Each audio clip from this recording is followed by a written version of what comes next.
Tall. And I'm Small. And today we're doing Khan Academy's MCAT Prep Cells section Eukaryotic cell questions. First question. Which of the following transcriptional control features are found in both prokaryotes and eukaryotes? Introns, promoter repressors, 5' methyl G capping, or differential splicing? So I know 5' methyl G capping and introns are both eukaryotic only. Yeah, definitely. And splicing as well is only eukaryotic because we are the only ones that have a spliceosome. Right. Spliceosome is only used to cut out introns, which are only in eukaryotic DNA. Therefore, we wouldn't have differential splicing in bacteria, so promoter repressors would be the only answer. Yes, and the thing with splicing is that although prokaryotes do make like an overall mRNA that can get not spliced, but cut into different pieces that do different things, they do not reanneal anything, and therefore it can't be considered splicing. So I'm not really sure what promoter repressors means, but in the hints it says both prokaryotes without a nucleus and eukaryotes have repressor molecules that can bind DNA at promoter sites and regulate transcription. Oh, okay. Yeah. Promoter repressors. So promoter just meaning before the gene. Yeah, just that like in an operon or something maybe. Okay, the promoter region. So repressors for that. Okay, yeah, that would make total sense. That DNA, that eukaryotic and prokaryotic DNA both have that function. Okay, next question. Kearns-Sayre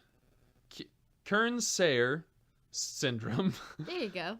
KS syndrome, is a disease caused by deletions in circular DNA that codes for proteins of the electron transport chain.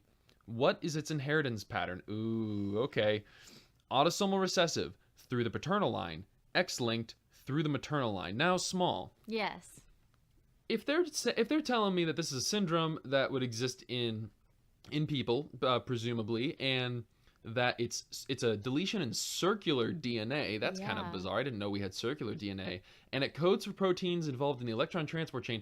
What are they just screaming at me? What part of us is involved in all that? Oh, it sounds like the mitochondria. Ah, it would be the mitochondria. So then how could we possibly determine through these things, where do mitochondria come from? Well, we inherit mitochondrial DNA from our mom. And that's because the female gamete, the oocyte is when it's arrested in meiosis 2. Metaphase 2 of meiosis, rather. And at that point, the sperm cell hits it, acrosome bursts it open, and then the sperm only throws in DNA. Yeah, the sperm is basically useless. Yeah. Not to insult all the males listening. But the female gamete really does carry most of the body that is going to become a little person. Including all of the starting mitochondria. Yeah, so you're right. It just screams mitochondrial DNA here, and it even mentions the electron transport chain as if to throw a giant star up there near the mitochondria. But X-linked looks like it could be a trick for some people if you were just going quickly. Yeah, especially if you knew, this has something to do with the mom. Oh, yeah, it's X-linked. Okay, yeah. Yeah. But there was an answer through the maternal line. Yep, more specific, because we can get an X like I got an X from my dad. All right. And that was the correct answer. Question number 3. Tay-Sachs is a congenital disorder in which molecules called gangliosides are not properly digested and instead accumulate in cells, causing toxicity. Misfunction in which organelle can lead to Tay-Sachs? So gangliosides are not properly digested and accumulate in cells. So ganglioside sounds like a fatty acid, kind of, or something. Yeah, definitely sounds like yeah. So which organelle, which dysfunction in which organelle can lead to Tay-Sachs? Is it the rough endoplasmic reticulum, the Golgi apparatus, the nucleus, or the lysosome? Okay, let's go through those really quickly. Just has nothing to do with protein synthesis. So I'm going to rule out rough ER. Golgi, again, not protein modification or packaging, not Golgi. Right. Nucleus, what? Yeah. No DNA here. So, yeah, and then we know lysosome is involved in... I don't even know if it's digesting stuff, but it's definitely involved in breaking things down. Yeah, I think it is a form of digestion for the cell. Okay. So I would say lysosome. Hey, we got it right. Nice. All right, next question. Which of the following is an advantage eukaryotes have over prokaryotes? That's kind of subjective of us to say. Improved cell motility due to protein-based flagella. Nope. Yeah, it's definitely not it. Those peritrichus bacteria have flagella all over the cell body. It is literally covering every little piece of the surface area. Streamlined transcription translation process due to clear stepwise mechanism. Nope. Yeah, I don't think so.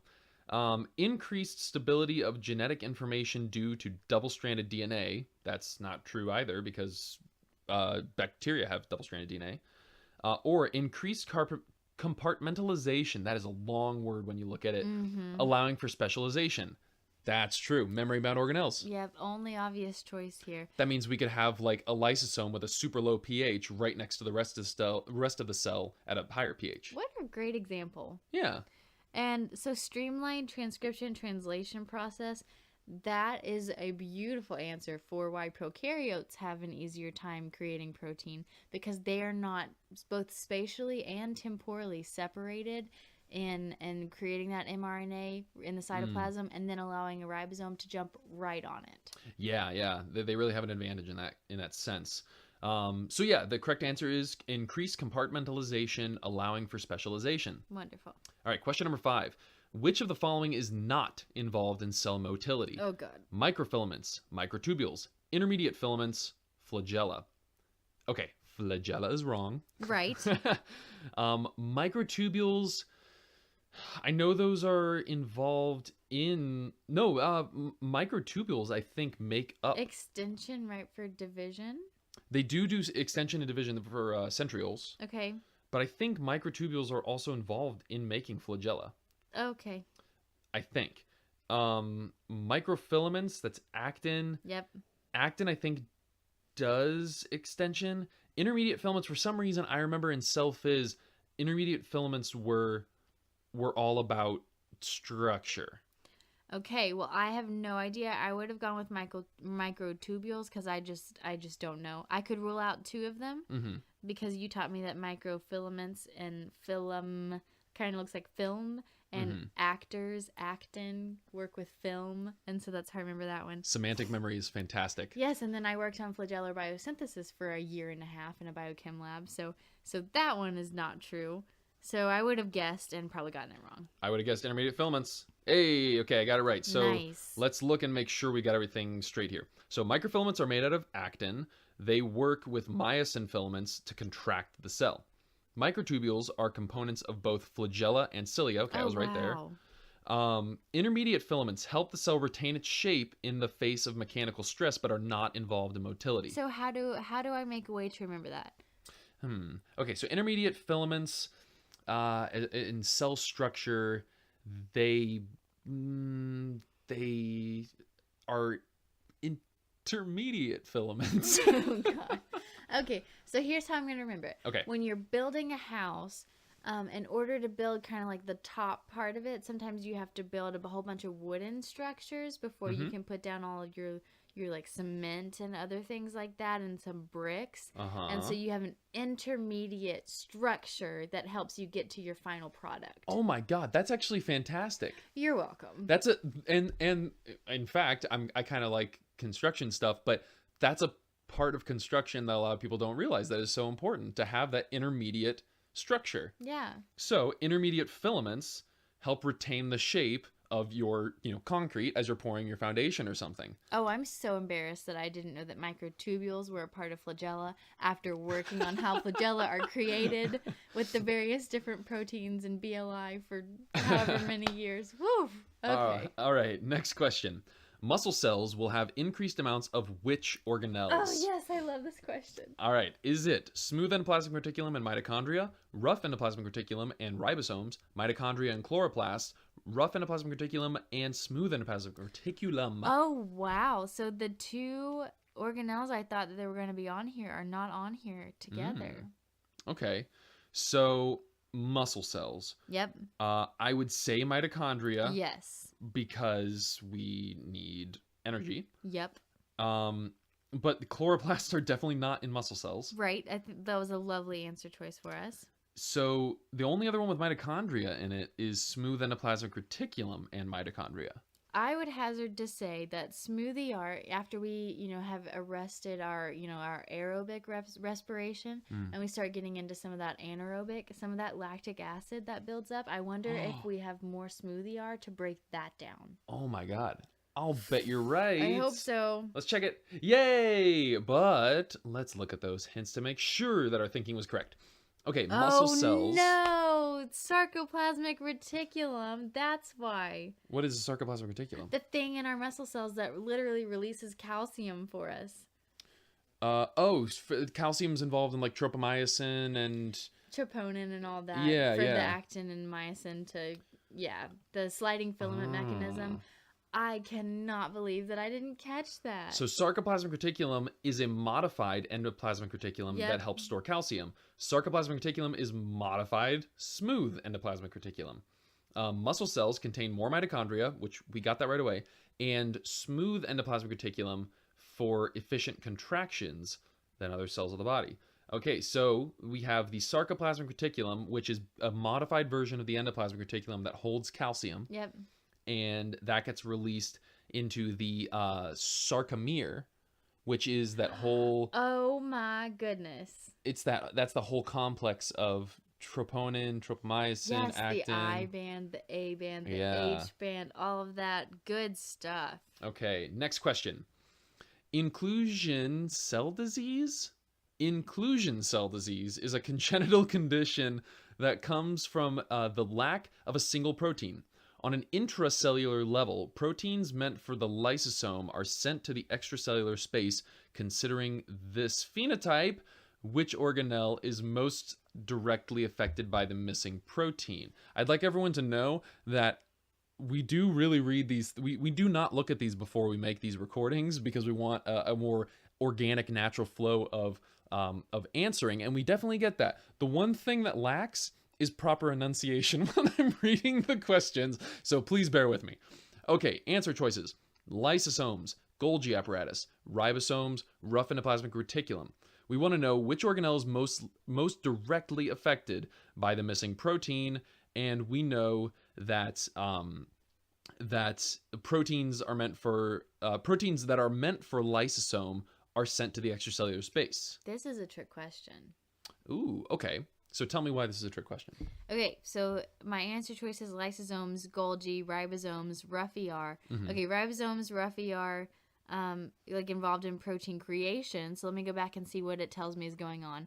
So on an intracellular level, proteins meant for the lysosome are sent to the extracellular space. I cannot speak English. Considering this phenotype, which organelle is most directly affected by the missing protein? So this phenotype, which I'm going to replace that whole lysosome or sent to the extracellular space with phenotype, because that is the phenotype they're asking me about. Right. And so that protein, I think, would affect the Golgi, because it's how I'm sending that protein out that is having the problem. So ribosomes and rough ER, that includes a lot of ribosomes, is the creation of the protein, but my protein is getting made fine. My lysosome is being affected by the phenotype, but the missing protein is affecting where I send the created peptide product.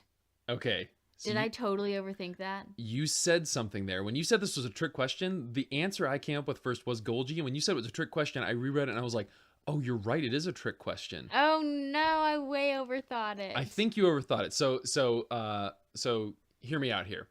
Let's say that inclusion cell disease comes from the lack of some kind of like hydrogen transporter, a hydrogen channel or something. Okay. And let's say that is supposed to go to the lysosome to increase the pH of the lysosome. So if you don't have that single protein, is the Golgi apparatus affected, or is the lysosome affected? Because they said that the proteins are meant for the lysosome, but they're sent to the extracellular space. So the Golgi apparatus is messing up, but it's not affected by missing the protein. I think. Because on that whole sentence from on an intracellular level, proteins meant for the lysosome is sent to, it seems like a distraction to me. It seems way too simple. And that is just, so it says considering this phenotype. So I can replace that whole sentence with phenotype and which organelle is most directly affected by the missing protein. So they're talking about the congenital condition that comes from the lack of a single protein, which is messing up the Golgi to me. I got to go with it.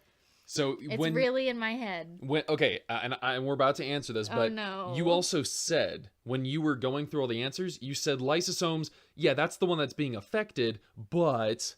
And when you said that, I was like, oh yeah, it's lysosomes. They tried to trick us. Let's see who's right. 1, 2, 3. Ah! Oh, I was wrong. Okay.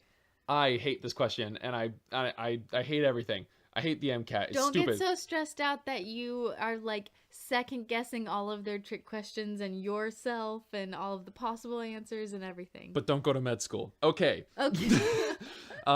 So here are the hints. Proteins are made either on ribosomes or on the rough endoplasmic reticulum, but are also modified, blah, blah, blah.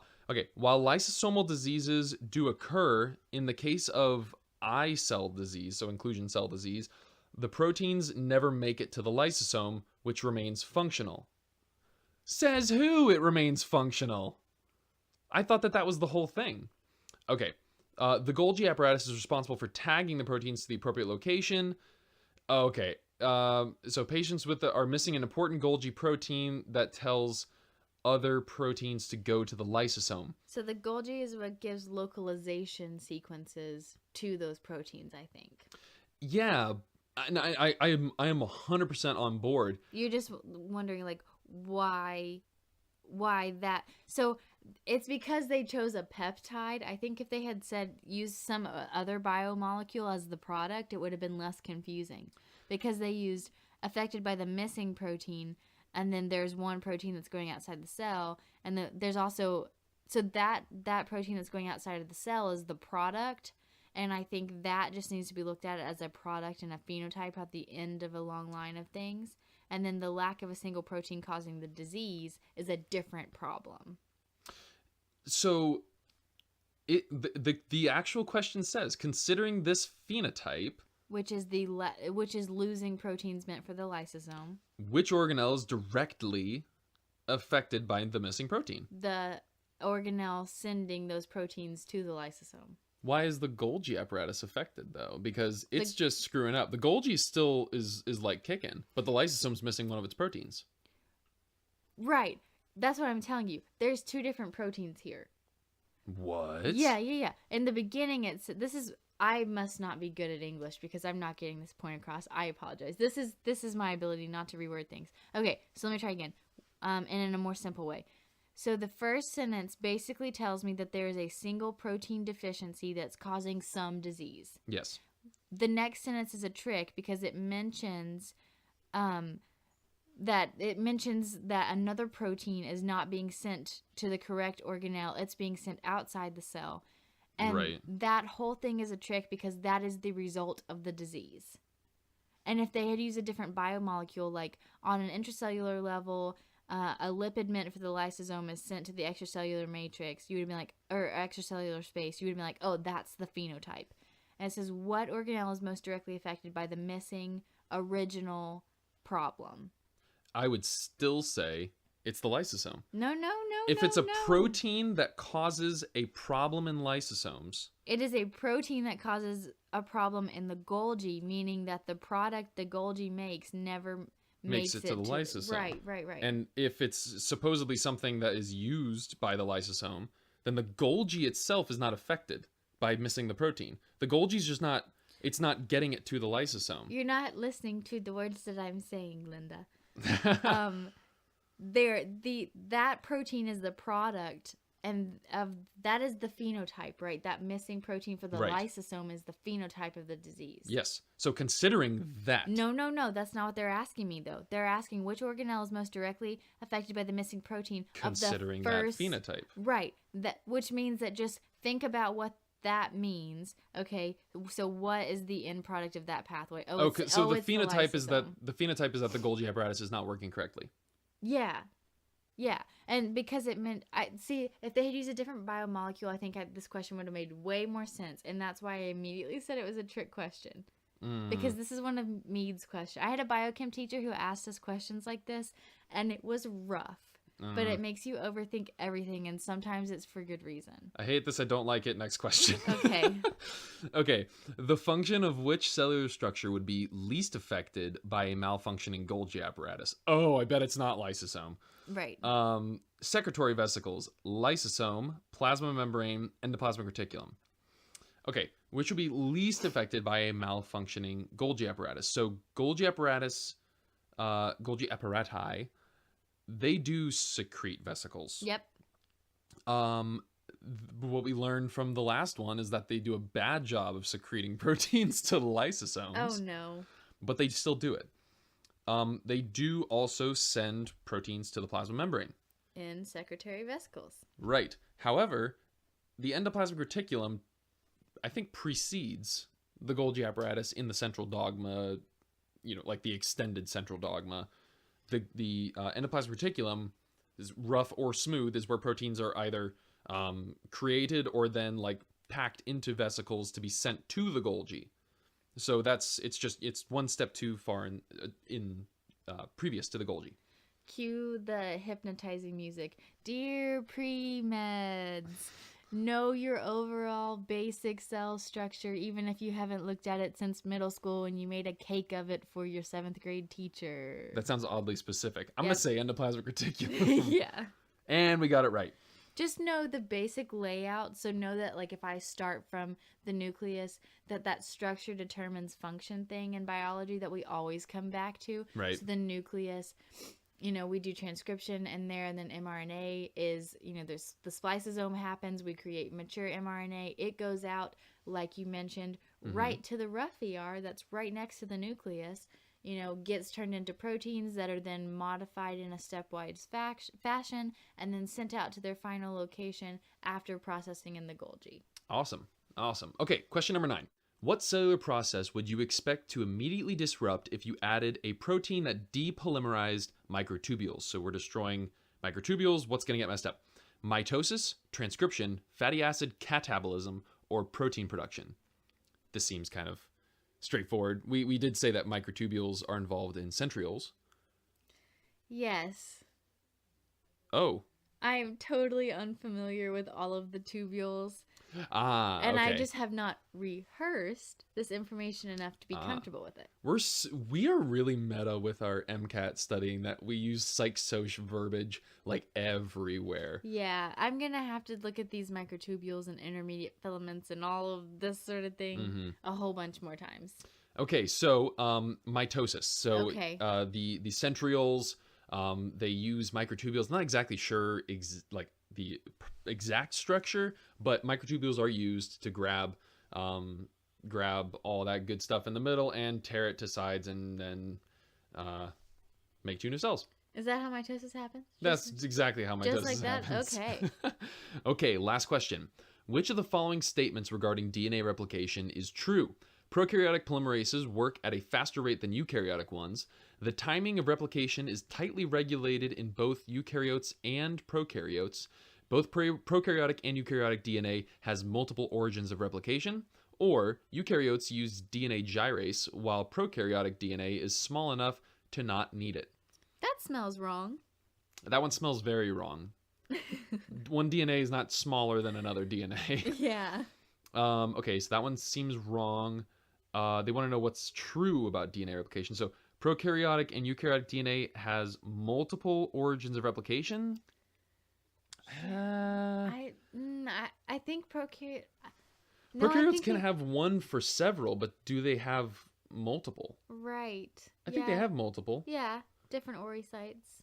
So that one's true. Oh yeah, they can totally have different oocytes. Because sometimes, oh yeah, this is really cool. So for the smallest prokaryotes we know are actually parasites, and they have condensed their genomes so much that they read it both forwards and backwards. So they totally have different oocytes. Okay. All right. The timing of replication is tightly regulated in both eukaryotes and prokaryotes. Nope. Okay, explain that because I'm not totally sure on that. Okay, so if Dr. Meads hadn't beaten this into my head so many times, I wouldn't be quite sure because Mm-hmm. that's a weird kind of phrasing of this. But the only temporal and spatial separation of transcription and actually, this is not even asking about transcription and translation. This is just timing of replication. Right. So there is no timing of replication regulation at all. In prokaryotes? Because we're talking Yeah. about like M phase, G phase, S phase in eukaryotes. So yeah, actually, maybe they're both regulated in the same way. If we're talking about all of the interphase and then M phase. So then this one would be true as well, if that's So the case. that first one, that prokaryotic polymerases work at a faster rate than eukaryotic ones, makes more sense to me because they make more mistakes, they work faster. But I don't know, maybe not necessarily. Yeah, I would chalk that one up to an assumption, even though it kind of makes sense. Okay. I think we're between the timing of replication is tightly regulated in both eukaryotes and prokaryotes, or both prokaryotic and eukaryotic DNA has multiple origins of replication. Are they talking about a single gene has multiple origins of replication, or just all the DNA? Because, like, obviously, the entire group of DNA has multiple origins of replication. I'm thinking that binary fission is not tightly regulated. So I'm going to go timing okay, of replication. 1, 2, 3. Oh no. Oh, we were both wrong. So prokaryotic polymerases work at a faster rate than eukaryotic ones. Is it honestly because they're more inaccurate? Okay, so while eukaryotic DNA replication has many origins of replication, prokaryotic DNA is small and condensed enough that there's only one origin site. What? Okay, both prokaryotes and eukaryotes have helicases and gyrases which unzip, untwist, respectively. Though prokaryotic DNA is small, it's still a double helix and coiled enough that pressure needs to be relieved whenever it's accessed. Prokaryotic replication is likely to result in more don't even give me this in more mutations per base pair formed. Prokaryotic polymerases work faster than eukaryotic ones, adding about 2,000 base pairs per second, while eukaryotic polymerases only add about 100 base pairs per second. So I'm going to say something that's pretty generic and will probably annoy everyone listening and Tall sitting right beside me. Read carefully. Oh, why? Don't be expecting. So if you recognize an answer and it's something you've been tested on multiple times before, don't just assume that an answer choice means what you think it means or is answering the question that they are directly asking you. So even though many of them might be true, maybe one is more accurate to what they are specifically asking us. So yeah, that just stinks. Huh. Okay, so yeah, I mean your assumption was right about the prokaryotic polymerases.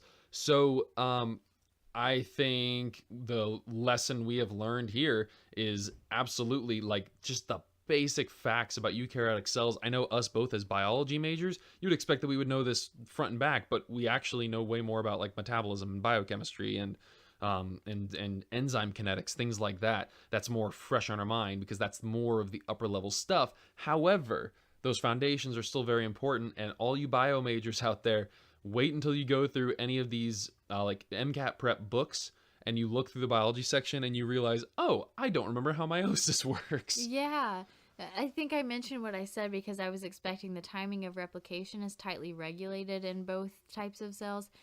And I read it as the timing of transcription and translation. And I just automatically assumed that an answer choice was what I thought it was. And in a stressful situation like the MCAT, maybe I would read words that aren't there, like how common it is to miss the word not or something like that. Yeah. So I just need to make sure I'm reading very carefully. But we're going to study and we're going to relearn all of our eukaryotic cell stuff. Oh, yeah. Strong work.